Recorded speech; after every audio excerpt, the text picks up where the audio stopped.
Welcome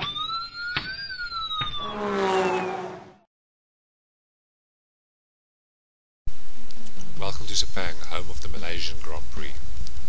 We arrive here this week with some unfortunate news that both our GTR2 championship leader Mansell and close contender Sparky won't be able to attend the race here in Sepang.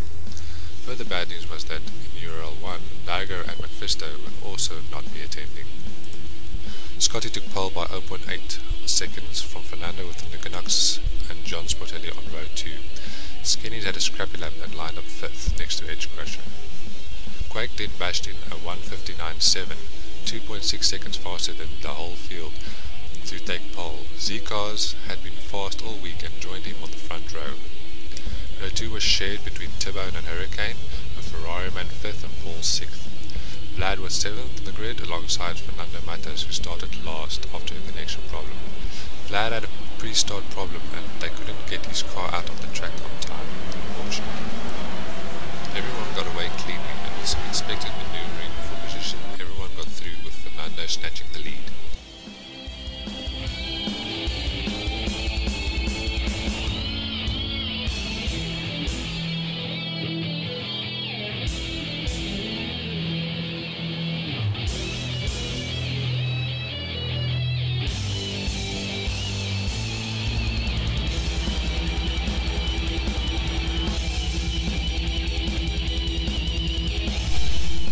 There was a slight coming together with Skinnies and Scotty, but everyone got through without too much hassle.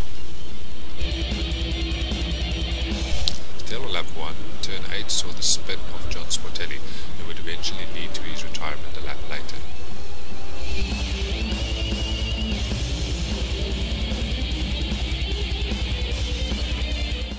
Meanwhile, Paul had half a spin collecting Fernando Matos in the process.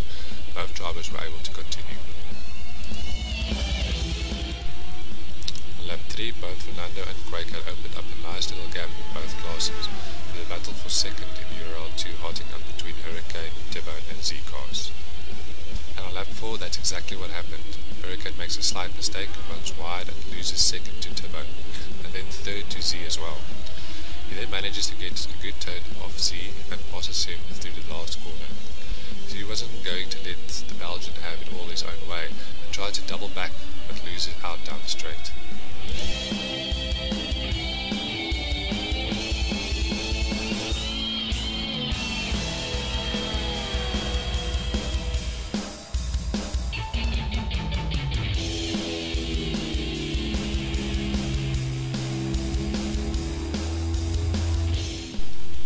Two laps later, and Hurricane managed to get back his second position with a boom in turn 3.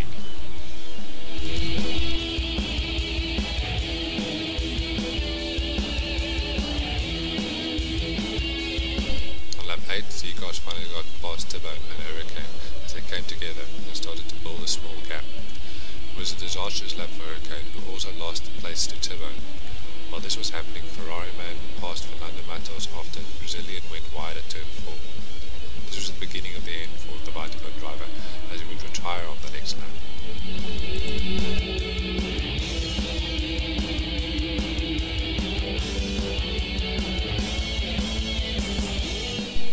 Up at the front of GTR1, Fernando had a 9-second lead over Scotty going into the pit stops, while Knox had closed up right behind Skinnies after trailing him by 3 seconds for most of the first stint.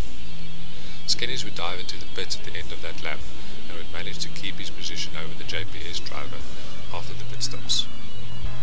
The rest of the race was settled after the stops, with Fernando holding off Scotty until the end, with Skinnies doing likewise to Knox in a replica of their first stint battle. Quake took his second dominant victory in a row, and another great drive, and he was followed home by Z-Cars and T-Bone respectively.